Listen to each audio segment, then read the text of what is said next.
Hello, Rotarians and guests. I am your club president, Aaron Jacobs. It is my privilege to welcome all of you to the Rotary Club of York. It will come to no surprise for you to hear me say that today is a great day to be a Rotarian. And why? Because every day is a great day to be a Rotarian. Each of us as Rotarians are unique and different in our own way, which helps to make us a diverse club. And no matter what, all Rotarians can agree upon three simple words: service above self. And we can also agree on what it means to be a Rotarian because we follow the four-way test and we speak it with confidence. And if you would please join me, Rotarians. Is it the truth? Is it fair to all concerned? Will it build goodwill and better friendships? And will it be beneficial to all concerns? You know, hearing the four-way test is music to my ears. And speaking of music, what a better way to kick off our program today than having the opening song by Leanne Wilson, the Star Spangled Banner, followed by the Pledge of Allegiance. And we'll have the invocation from Jackie Summers and visitor introductions with Eric Chase. Leanne. And we're getting extra music because my table mates missed me playing the background music. So please, well, hang on. Please join me in the Star Spangled Banner.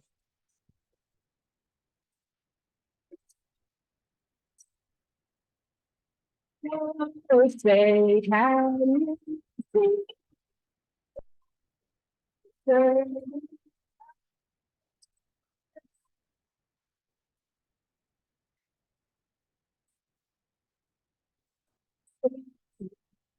But stripes and bright stars.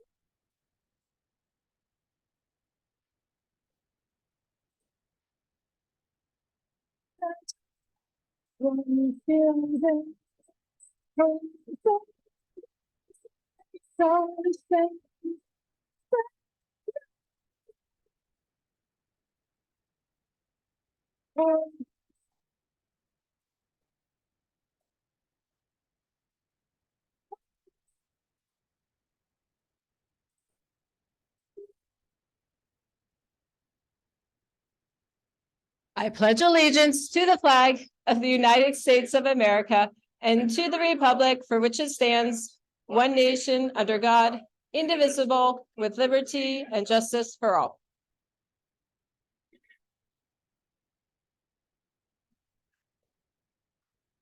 Good afternoon. Please join me in a word of prayer. Eternal God, we thank you for our time together in this festive season of light. During these months when the days are shorter and the temperatures cooler, we're grateful for your warmth. May the light of your presence shine on our dreams, and may we be infused with a desire to serve others with compassion and care. We are in a season of heightened awareness of those in need, the poor, the hungry, the marginalized. May we act in ways that bring joy to all we are called to come alongside. And may our generous spirit carry into the new year, continuing to be mindful of the needs of others. Help us to bring our best to a world desperate for kindness, cooperation, and resolution. Thank you for our speaker, who's been instrumental in the success of one of the largest and longest tenured family business centers in the nation. And we ask that you guide their continued success in contributing to the health of our communities. Please bless this food as well as those who have prepared it, and continue to guide the work of Rotary and its impact on our world. We'll lift up this time in honor and praise. In your glorious name we pray. Amen.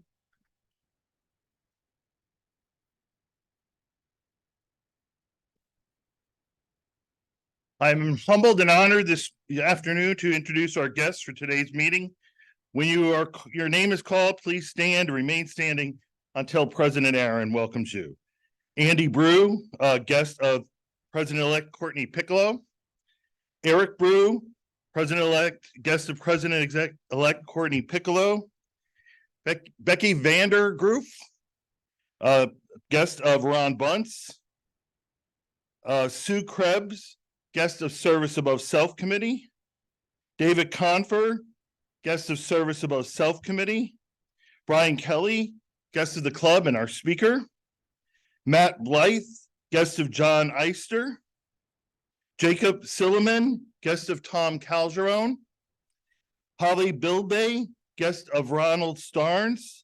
And Leona Rega, guest of Jacob Miller Jr.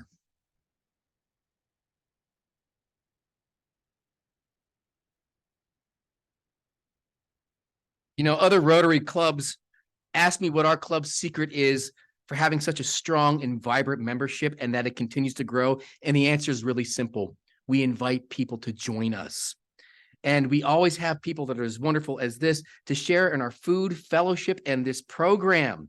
But it's our job as Rotarians to invite them back and to make them feel welcome. So that's my long way of saying, welcome to being our guest today at the Rotary Club of York. Rotarians, let's give them a round of applause.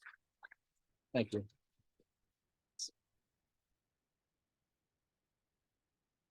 On to announcements. We are in the midst of Hanukkah, which will end this Friday evening, and our club wishes our Jewish members and friends a very happy Hanukkah. May the Festival of Lights bring you and your family much happiness and joy during this special time of year. On to meetings. The Rotary Club of York Board of Directors will meet tomorrow morning, 8 o'clock via Zoom. Youth Exchange Committee meets at 12 o'clock via Zoom on the 21st. And as a reminder, on the week of the 27th, there will be no club meeting. Next week is not the 27th. We still have a meeting next week, but the week after, there will be no meeting. You're welcome to come, but I can't guarantee what you're going to find. So, on to another announcement, and this is an anniversary announcement. The membership committee wishes a very happy 40th anniversary to our esteemed member, Bill Shipley, who joined our club in December of 1983. Is Bill with us today? I didn't think I saw him. Well, Bill, wherever you are, thank you for 40 years of being an outstanding long-term member of our Rotary Club, as well as all that he does for our community. And now I'd like to invite Mac Brillhart to the podium to give us a presentation on a new humanitarian relief effort. Mac.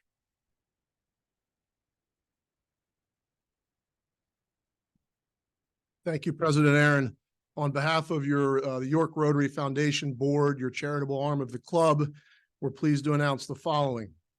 Due to the ongoing humanitarian crisis from the conflict in Israel and Gaza, our board has approved a matching disaster emergency relief grant of $5,000. Donations from the club members will be matched dollar for dollar up to $5,000. The funds will be provided and donated to the International Committee of the Red Cross, as well as the Jewish Federation of North America.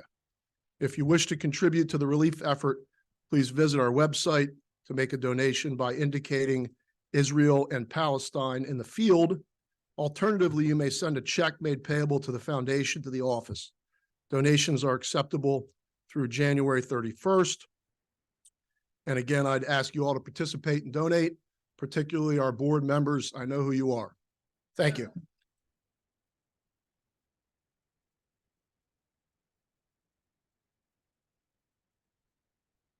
You know, it's a difficult time for the world, and it's great to see that our club can recognize the humanitarian needs and respond so generously, which we're always known for doing. And now I'd like to get to the President's Challenge. As you've all know, it's our opportunity to get to know our club and our service a little bit better so that we can inform our members, promote awareness of what we do, solicit new members, and recruit other people to join committees. And with that, I'd like to invite one of my favorite Rotarians, Bill Hunter, to the podium to talk about the Meeting Services Committee. Bill.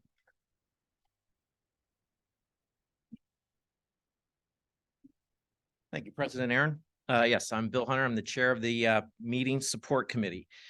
Lynn and Heather do a fantastic job each week of organizing our meetings, making them efficient, keeping President Aaron out of trouble, keeping Al far away from the microphone. Our committee, we are the support from the front door when you walk into the building to the ballroom tables. We have multiple roles. Our cashier handles the money as people are coming in. our registrar. They take care of our guest list, preparing badges, making sure that that list is available for welcoming our guests. And then we have general support meeting members. We man the badge boards if necessary. We help set up the tables, help speakers ahead of the meeting. We handle the wireless microphone. And then we stick around for after cleanup. So we're always usually stationed at the table over here with meeting support. The biggest thing we try to do is just help to support the environment. We want a warm, welcoming environment. We are those worker bees, those ushers at the theater, ready to jump in, ready to help out and make sure that you feel welcomed and if you need any support. For our committee meetings, it's very simple. We usually get a quarterly email from Lynn. We have a flurry of emails as to who wants to cover, who needs help. So that's pretty much our committee meetings. So if you have a flair for comedy, you can give Chuck a run for the money with the wireless microphone. If you like interacting and working with people and being welcoming, you're welcome to join our committee. It's a lot of fun and look forward to hearing from you. Thank you.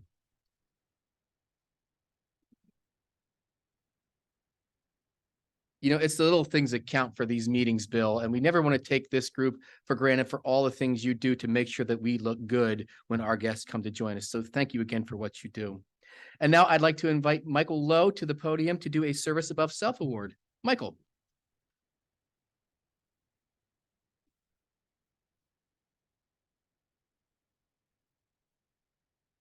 And I shouldn't have rushed so quickly up to the podium. Sue Krebs, can I ask that you join me close to the front?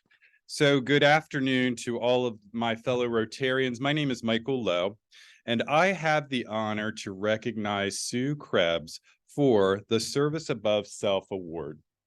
Sue, I want to congratulate you on receiving the Service Above Self Award. To earn this award, you must have made an impact on the York community, gone above and beyond the call of duty, been a role model for others, and not received any recognition for your actions. You, kind lady, have ticked all of the boxes. For all of the Rotarians participating in this recognition, you should know that you are one of the founders of the York Academy, and we all know I could talk for days about the York Academy, but I'm not going to do that today. Instead, I would like to make sure that everyone here this afternoon understands that you have gone beyond the York Academy. You have been a member and a volunteer for the York County Community Foundation Board. You are part of the Women's Giving Circle and a former chairperson. You participated on York Counts Board, the Memorial Health Fund Board, the York City Dollars for Scholars Board, the York Academy Board, Christ Lutheran Church Board, and the list goes on and on. On behalf of the Rotary Club of York and as the CEO of the York Academy, I simply want to say thank you. You have made a tremendous impact on our York community. You are well deserving of the Service Above Self Award. Well done, and many, many thanks.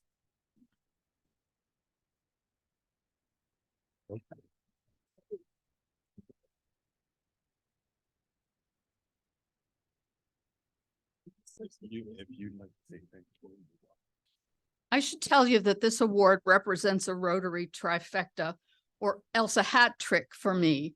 In January of 1980, my husband, Dave Confer, went to work for the Wolf Organization.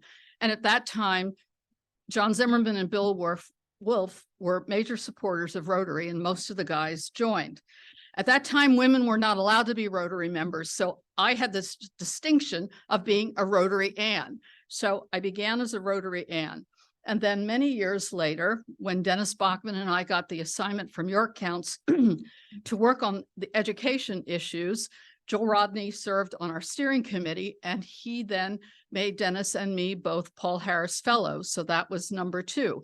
So this service award is the third item in the hat trick or the trifecta or whatever. So, but I will just say that I think that the progression from being a Rotary Ann to this is a good one. So thank you very much.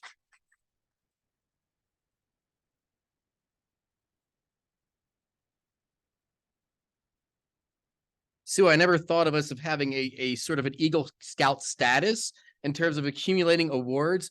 But I do want to say that, you know, in our family, we feel the impact of the service that Sue has done, as we are the parents of two proud students in the York Academy School District.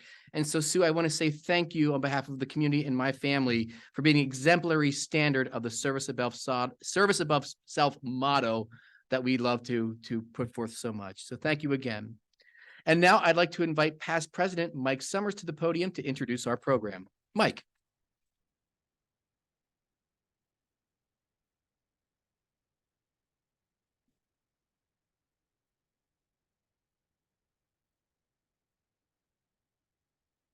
Has anyone noticed that President Aaron is starting to look a little like Santa? It's got the white coming in. The closer we get to Christmas, it's getting a little whiter, and it's excellent. It's excellent. Are you saying I'm gaining weight? I'm just saying. Just saying. All right. Now, how many of you have ever walked into Rotary and found a little yellow tag on your name tag? Anyone? How many of you have recognized that you have to introduce the speaker through that little yellow tag? Anyone? All right, that's me. I walked in today and I had nothing, zero. And it's not because I didn't know. I did know. I knew last Thursday, last Friday, I sat there and said, gee, I should type something up. I'm gonna have to do that. And then Monday and Tuesday came along and I just didn't do it. So the bottom line is I was surprised today, but I'm very happy to do the introduction. Thanks to our good friends here at the where are we? I don't know. See, that's where I am. All right. Our speaker is Mike Mitchell, and he's the executive director of the High Center at Elizabethtown College. Prior to joining the High Center, he was owner of Amelia's Grocery Outlet and served as president and CEO of the company from 1997 to 2012.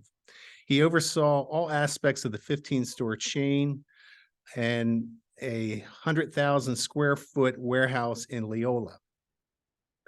Mike, his father Melvin, and his brother-in-law Jeff grew the business and expanded the account and the concept from a couple of small Weaver chicken outlets into a full-line grocery outlets chain. And the business was sold to a private equity firm, Berkshire Partners and Grocery Outlet Incorporated, a 442 store chain based in Berkeley, California in January of 2012. Mike is a graduate of Elizabethtown College and has an MBA from the Wharton School of Business. Prior to joining Amelia's in 1996, he worked as a marketing manager for several packaging store companies, including Heinz, General Mills, and Unilever. He has served in several board positions within the Boys and Girls Club, the Lidditz Rec Center, and several other not-for-profit and for-profit corporations. Michael was the 2010 Lancaster Chamber Small Business Person of the Year, and in 2019, the Central Pennsylvania Penn's Most Admired CEOs. Fellow Rotarians and guests, would you please warmly welcome Mike Mitchell?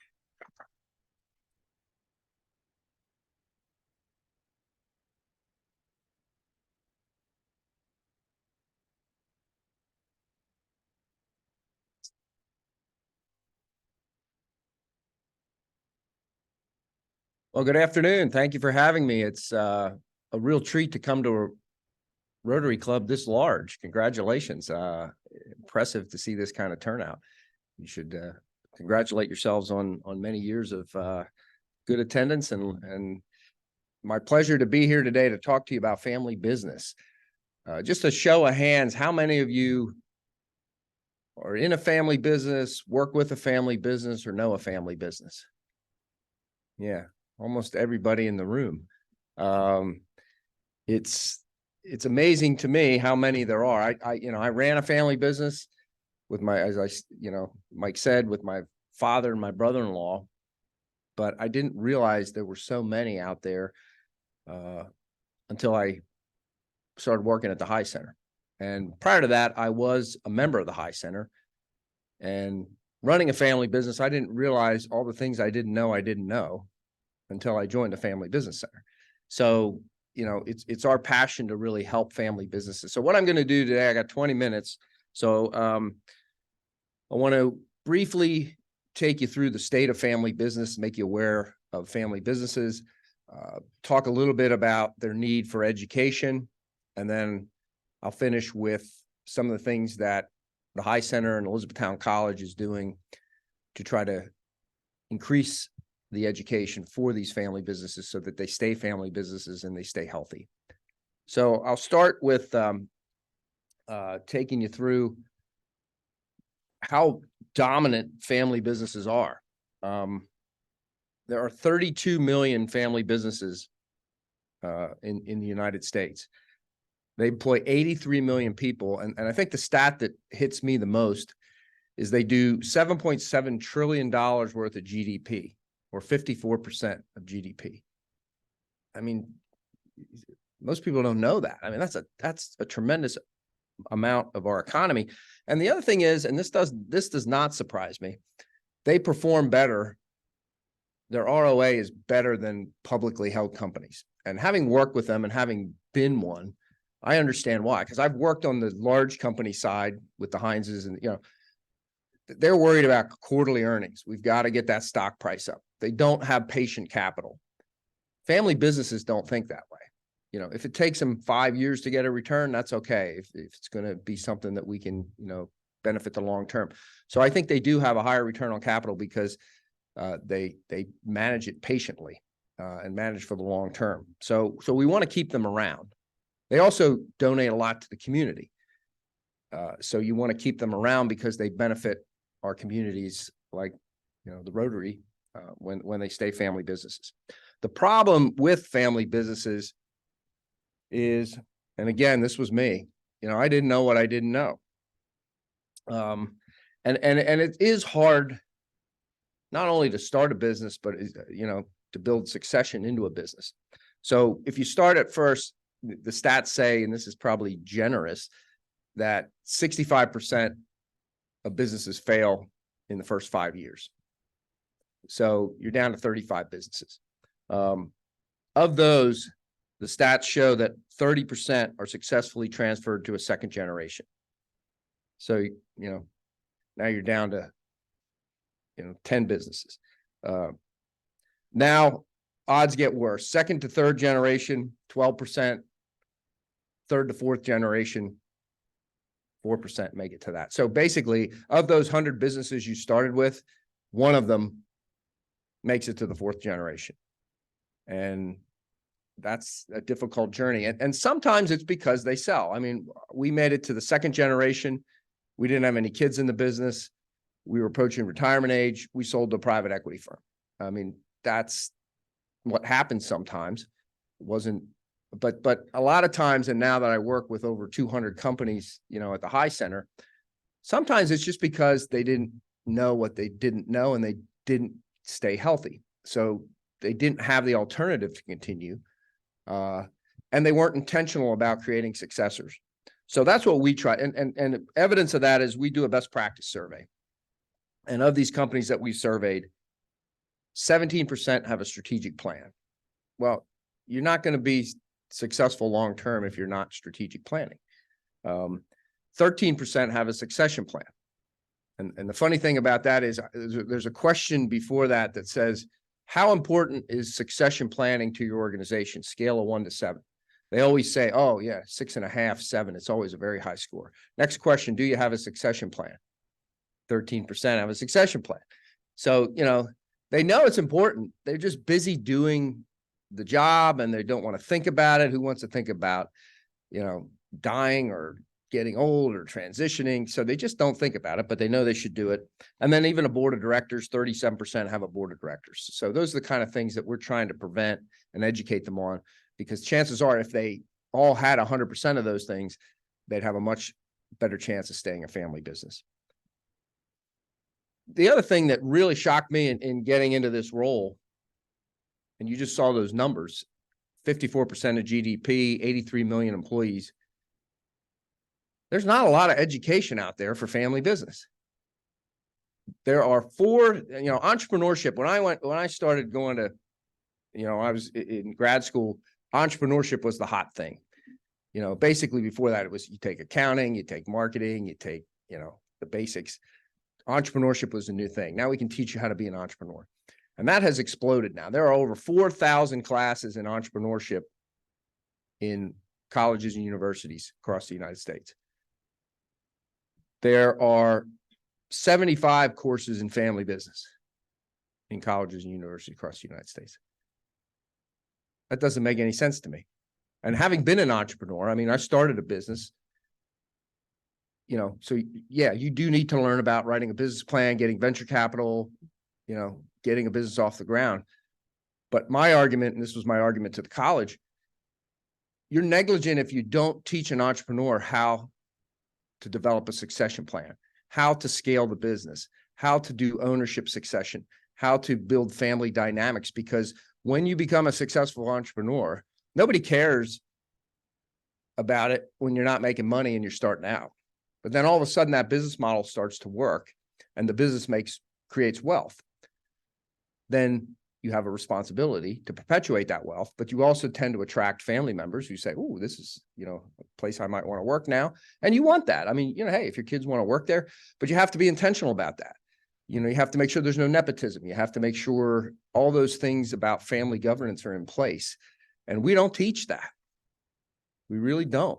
We'll teach you accounting, we'll teach you marketing, we'll teach you how to write a business plan, but we will not teach you how to scale a business and how to handle the family dynamics and the succession planning.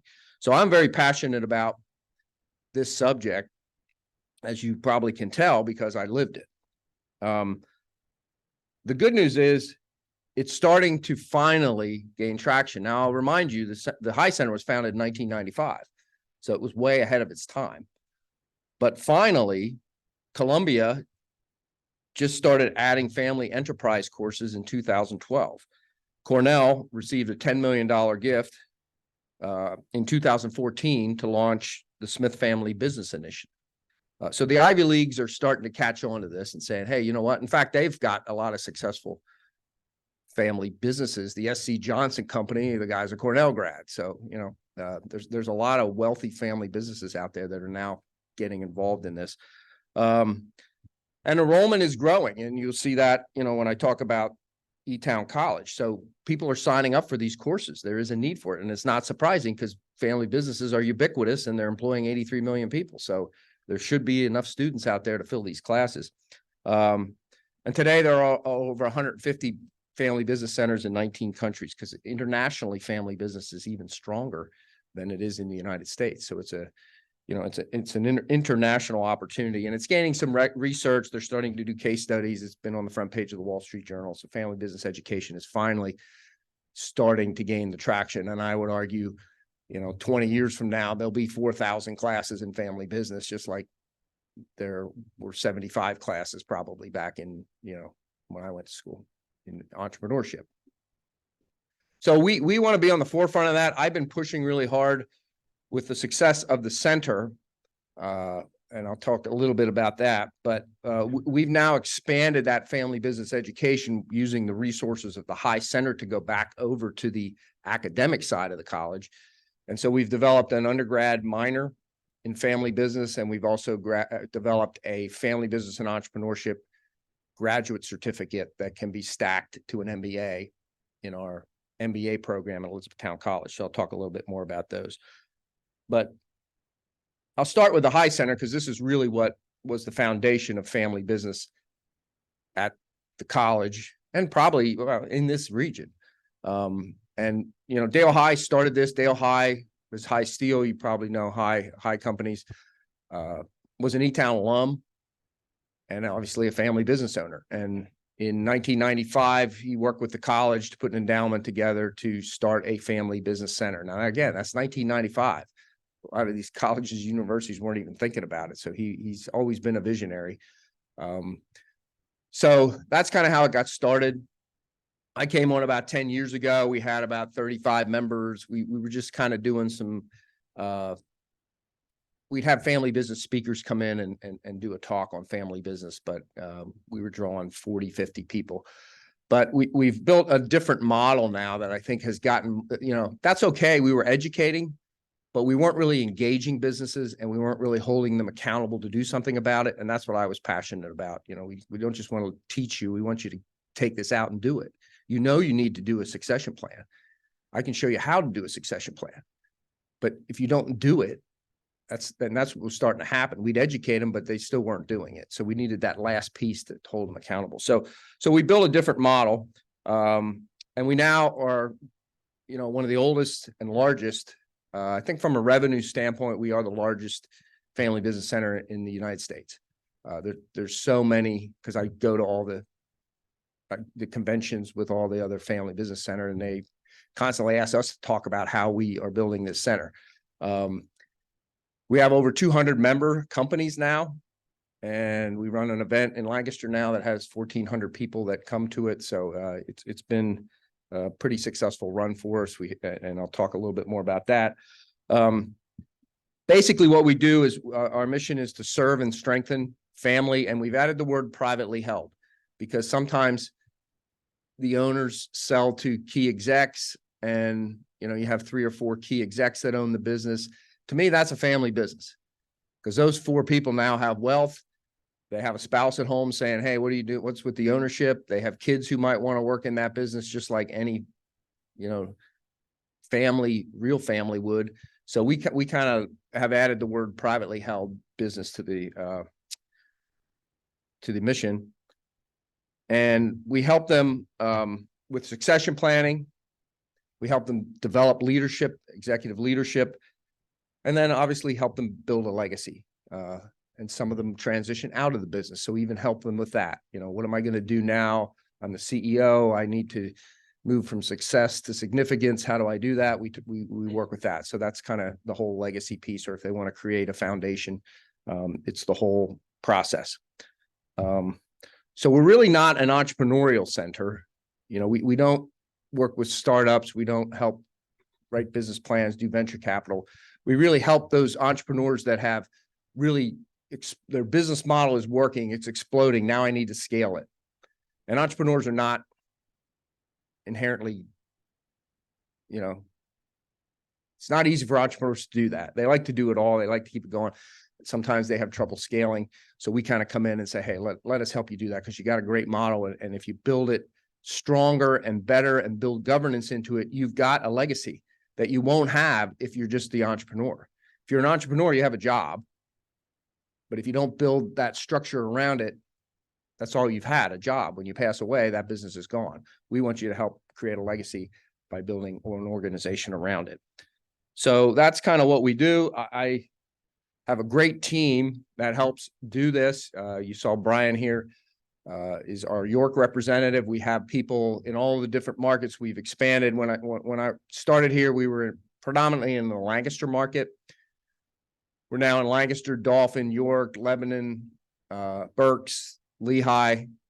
So we're all over the region with directors in each of those regions. So Brian lives in York. He knows York, and that's what we try to do, have people from the community engage with members in the community. So what is the High Center, and what exactly do we do? This is the model that we've kind of created now that has been successful, and now we've taken it to other counties like York. Basically, the first thing we do is awareness, and I told you that was me. I didn't know what I didn't know. Well, we're going to get to that. So I created a best practice survey to ask questions. We'll never tell a business what to do. It's their business, and they don't like to be told what to do. But we'll hold a mirror up and we'll say, look, here's what some successful family businesses that have transitioned to the second and third generation have done. And then here's what a business your size normally does. Here's what a business as it gets a little bigger normally does. And so we do this annual survey with the executive team and the ownership team. We ask ownership best practice questions. Some of them haven't looked at their shareholder agreement in 5 years, and Uncle Charlie's still on there, So, those are the kind of things that we say, hey, well, maybe we should look at that. There's family best practices. So do you have a family employment policy? It's better to have one before you need it than after you need it. So do you have a family employment policy? Family best practices, and then business best practices. do you have a strategic plan? Do you have a leadership succession plan? Do you, so we really hold the mirror up, and I've done dozens of those now, and I haven't done one yet where everything was perfect.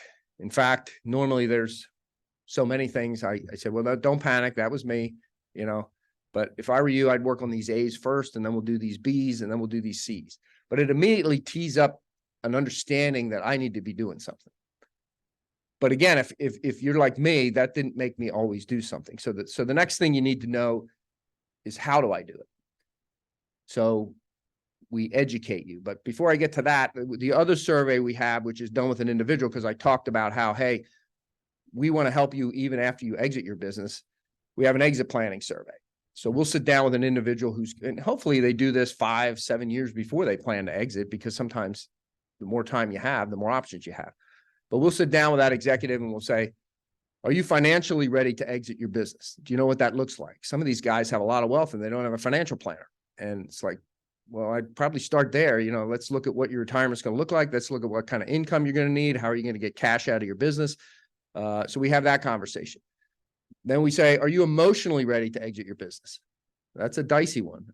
Some guys think they're ready, but then they want to still have an office, and they come in a couple times, a year and say, hey, are you doing it the way Johnny said? Don't do it that way. Do it my way. No, you can't do that. If you're going to be the president, that's okay. But if you're going to come in every so often, so we try to work through, and then what do you want to do? If you want to leave the business, let's get you something to do. There's a lot of ways that you can plug yourself into your community.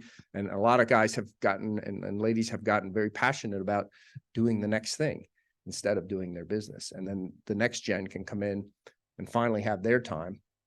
Because I did a survey one time with a group of, they were in their late 50s. And I said, well, maybe we should work on a strategic, but no, Dad said we can't do that. And they're in their 50s. So, there's a generation that got passed by because they never had their chance to run the company. So we try to work through those things. So emotionally ready to exit. And then finally, back to, is your business ready to exit? Have you trained people? Have you empowered people? Entrepreneurs have a little trouble with that. So we make sure that, you built the systems and you did the training. So that's basically the awareness piece. Then education, we've got some of the best speakers in the world, actually, that we bring into the High Center. We've had Patrick Lencioni, Jim Collins. We had the founder of Apple here last year, Steve Wozniak. We had the president of Ford Motor Company, turned around Ford, Alan Mulally. So they come here to Lancaster, and that's our big event that we have at the Marriott. You're all welcome to come see that. It's a public event, so I'd encourage you. This year we have This year we have Damon John, founder of FUBU and Shark Tank fame. He's going to be our keynote speaker this year. We also have a great speaker, Alden Mills, in the afternoon, who founded Perfect Fitness, was a Navy SEAL, wrote a lot of books on building unstoppable teams. So that's a great day. And so that's the education piece. We bring these great speakers to come in and educate them on leadership and governance and how to run their companies better. And then finally, the most powerful part is peer groups. Because that was me. I would go to these things and it would hit me like, yeah, I got to do that. We've been talking about that. And then I'd go back and, I'd put that folder in my file cabinet and I'd get busy answering phone calls and all those things that I should have been doing to build the governance for the sustainability of the organization. I didn't do until I joined a peer group. And then I'd go to the peer group and I'd say it to my peer group. Yeah, you know what? I want to work on that. And my peer group would say, okay, good, Mike. And I come to the next meeting. Mike, did you work on that? Well, no, I didn't do that yet. Mike, did you change your mind? No, I didn't change my mind. Well, then when are you going to do it? And finally, after doing that 3 or 4 times, I realized, you know what? Somebody's finally holding me accountable, because you don't have to be accountable when you own the company. You can do whatever you want, which is not good. Because sometimes you need that coach who says, do this. So in any event, my peer group really helped me. And once I did those things, and that's why I'm so passionate about peer groups, those things were transformative to the company. I became a great leader when I did those things. I just became a worker when I didn't do those things. I had to lead the company. I had to empower people. I had to create meeting rhythms. I had to create KPIs. I had to do all the things that leadership that leadership was needed for my team. You can't scale a company if you don't develop those best practices, because somebody needs to lead that company. And that's a really hard thing when you're starting a company and you're just doing everything. And there's so much that needs to be done. But in addition to that, you've got to invest in leadership. And so we have those conversations with these successful entrepreneurs and successful companies all the time. And then they're modeled by some other we have large companies that are part of the center too. So that's where the peer group comes in. We get 10 executives. We have CEO groups, key exec groups, and they each meet every other month and do life and business together.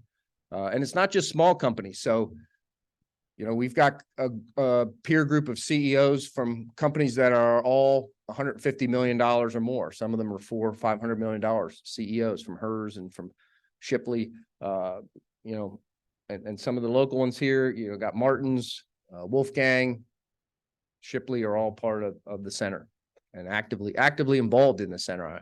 You know, they're not just writing a check and saying, oh, I'm going to come to events. They're in peer groups. So it works for all sizes of company.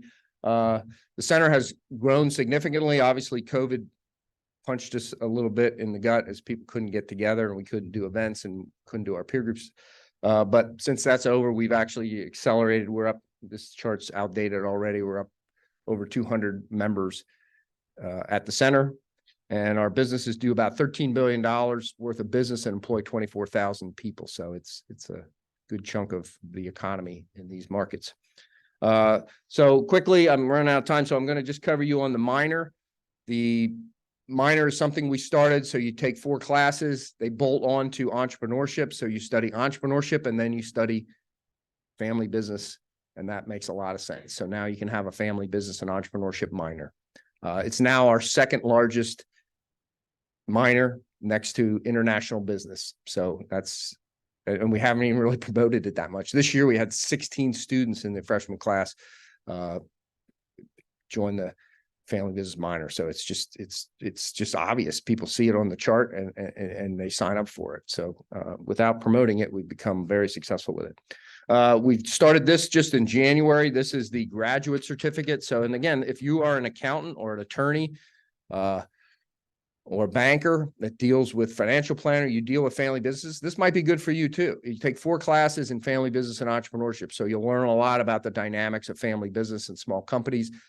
That makes you a better service provider because you can now relate. You'll learn about the governance, about, you know, succession planning and all those things that they're going through that now you have some relation to, and you will get a certificate. So you could put that on your resume and say, hey, I'm certified as family business and entrepreneurship.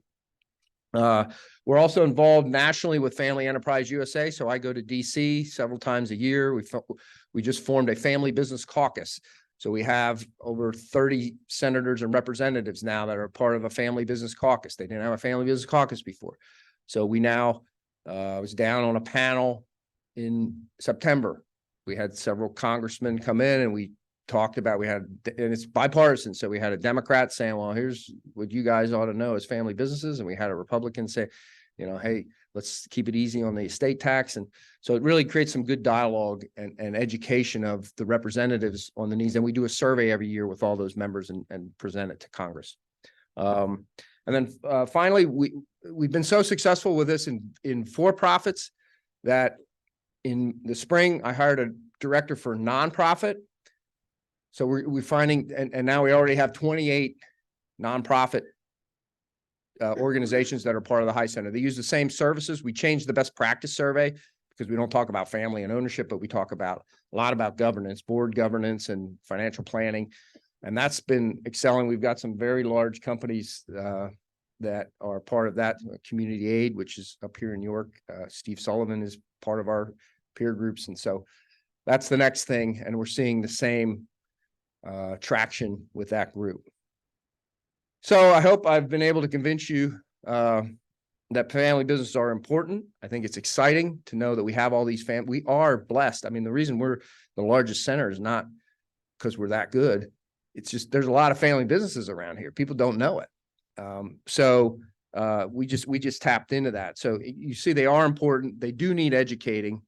And if you spread the word that we're out there, if you work with family businesses, you know, family businesses or now nonprofit, if you work on a nonprofit, we do the same thing with your executive directors. We're teaching them to build sustainable organizations by implementing good governance in their companies.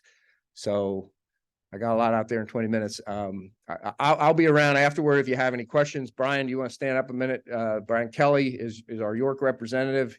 He's another guy that is in the market, and we'd be glad to talk to you afterward. And do I have time for questions? Okay, then I'd be glad to answer some questions.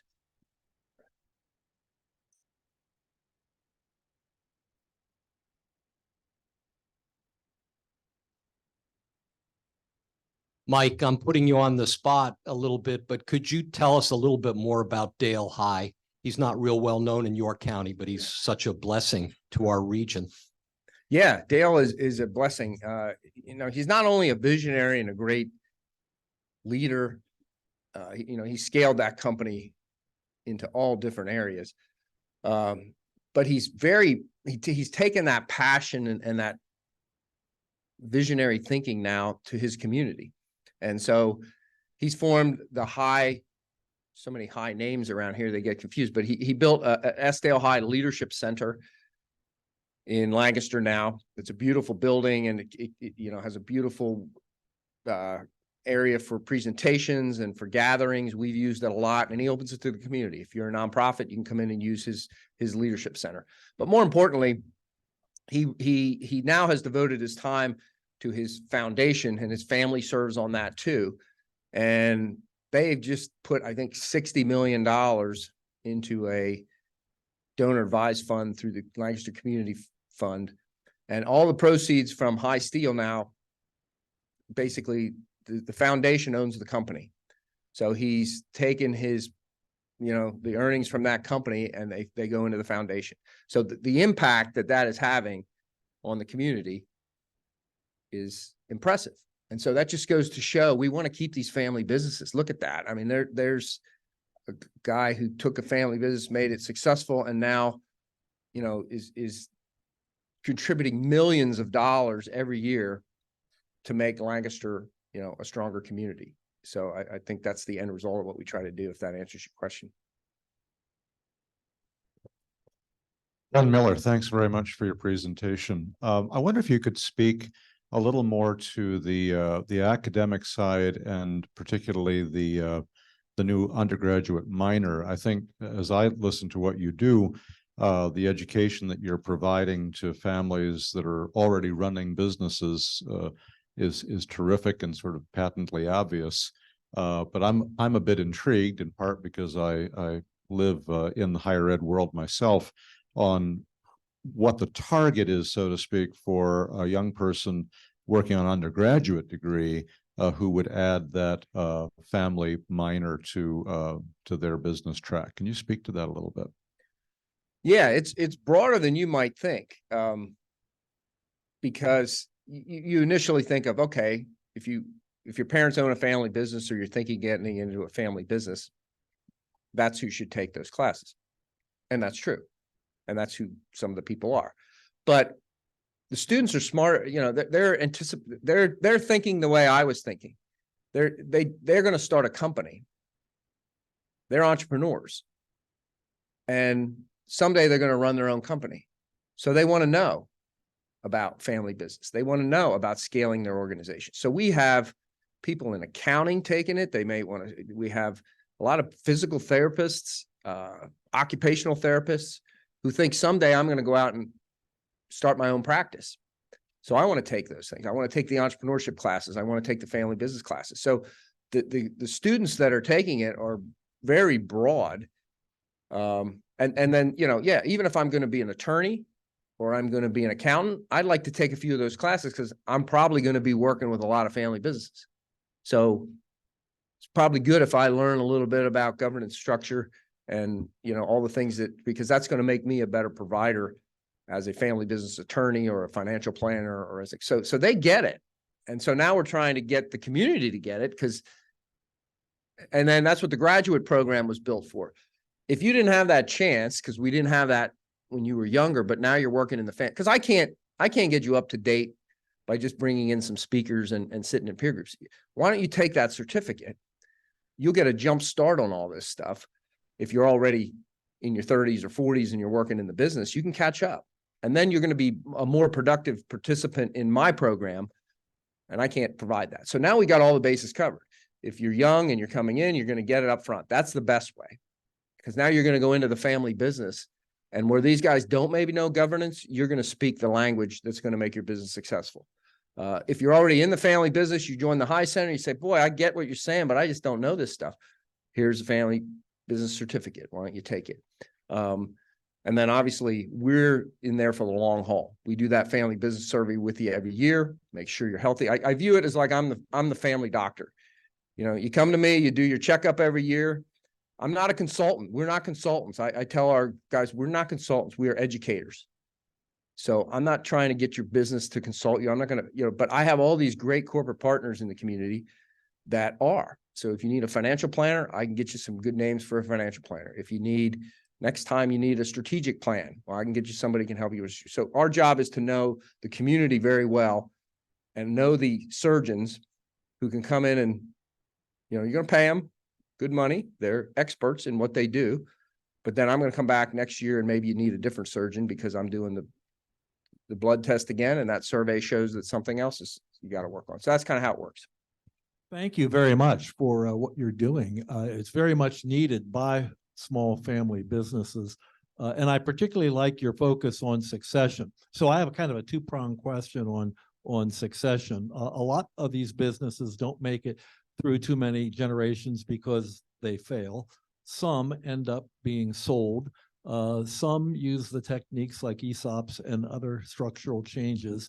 Have you ever seen situations where a family retains ownership and brings in a new leader to lead the family business? That's the first part. And then second of all, this is a complicated decision for these families to make when they get to the whole succession dilemma. What are the best practices you see families going through to decide which path is the best for them and their business? Yeah, no, that's a good question. We have a lot of resources to show them all the options that they have. We actually have a great chart that shows the spectrum of things you can do with ownership in your family business, from keeping it and gifting it to your kids to selling it, to a private equity firm. That's a very big cash event with no legacy for you. This is a very small cash event with a lot of legacy because you just gifted it to your kids and they're going to keep running it. So, and then there's all things in between like ESOPs and, so we educate them on those options. When they become interested in something, we hook them up with somebody. I mean, I'm not, a private equity firm or somebody who understands all those aspects of all those things. I'm an educator. So I'll get you in touch with somebody who can explain each of those things to you. I'm not an ESOP expert, but I can get you somebody who can tell you how an ESOP works. So we help educate them and then they come to their peer groups. And then more importantly, we'll hook them up with a peer because we probably know a family business that's done one of those things. And that's the best education when they can talk to a peer and say, how did that work? How did that go for you? And then they talk to another peer who did something else. Then they begin to form, because again, it's such a personal thing. I shouldn't be telling you what to do. I can only help you get all the information you need to make that decision for you and your family. So that's the process we use, but that's where the peer groups are so powerful because then they process all this, they bring it to their group and their group helps them work through some of those things so that they make the best decision. And there's a lot of variables, what's best for the family, what's best for my employees, what's best for, the legacy of this business. So, they got a lot to think about and we help them do that.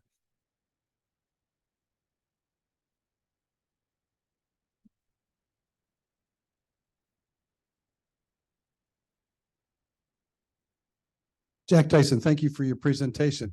Noticing some statistics, there's 32 million. Average employees, 2.6. Locally, it's 126 per enterprise. Mm-hmm. How many of the employers, the family-owned businesses, only have one employee?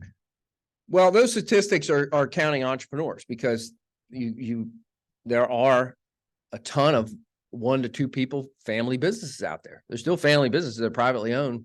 They may not call themselves entrepreneurs, but their family businesses. So there's a lot of those, and we're trying to help them become the next, $300 million family business. But sometimes they have trouble, even when they get a good business model, they manage it back to what they're comfortable with. And that's a shame because they had a model that could have been scaled. So we're trying to discover them. And that's really where we come in. We try to find those entrepreneurs that are saying, man, I just can't keep up with this anymore. Good. Let us help you with that. Our businesses, though, at an entry level, we really don't help until you're at least 3 million, probably is a good number, and 15 to 20 employees. That's where we come in, because we're talking about scaling, we're talking about governance. And even if you're that big and you're not moving anywhere, we're probably not going to help you. If you don't want to grow your business, you're not going to enjoy our services. But if you're really growing your business and you're scaling it and you're transitioning it, that's where we come in. So that's why I say we're not, there are good people that help with entrepreneurship. SCORE does a great job with that. And so, we help them, we work with them. I mean, sometimes they'll send us an entrepreneur that said, hey, these guys could use the High Center. Sometimes I'll send an entrepreneur who came to the High Center and said, you're not big enough for the High Center. Why don't you talk to SCORE? So we do work together, and that's kind of why that number is a little smaller than usual, but there's a lot of big ones out there too. Joan Mummert. I'm a leader of a nonprofit organization, so I really appreciated the High Center's nonprofit initiative. My question is there a connection between the family business work that you're doing and the nonprofit sector? Do you link those two programs together at all so that there's better community for all of us? Thank you. Yes and no. Yes, they are linked because you all come to hear our leadership speaker series. Our large events now are targeted to general leadership. So if you're a nonprofit executive or a for-profit executive, you're both going to gain wisdom from that speaker. But then we also run what we call on-the-road events that are smaller events targeted at those specific topics. So we may run a family board topic, but we may also run how to run your nonprofit board. So there is specific material that is targeted at each group specifically, and then the peer groups are separate. So as an executive director of a nonprofit, you'd be in a peer group with executive directors of other nonprofits. You have a separate survey, a best practice survey for being an executive director of a nonprofit. The exit planning survey, we'd probably do the same thing with an executive director of a nonprofit, because you're still thinking about the same thing. So some of the things are targeted where they need to be targeted. Some of the things are general, but you do get to participate with all the for-profit executives at the events. You'll get to see all the for-profits, and that we like. I mean, I think the community likes that too. You could sit at breakfast, and have an executive director from a nonprofit and the president of a for-profit sitting at the same table. And I love that because I think God's going to work there. He's going to put people together. Some have resources, some are doing passionate things in the community, just like with Dale High. Let's get those folks together and get them to know each other, because I think that's going to build a stronger community. So that's where I like the synergy there. Thank you for your time.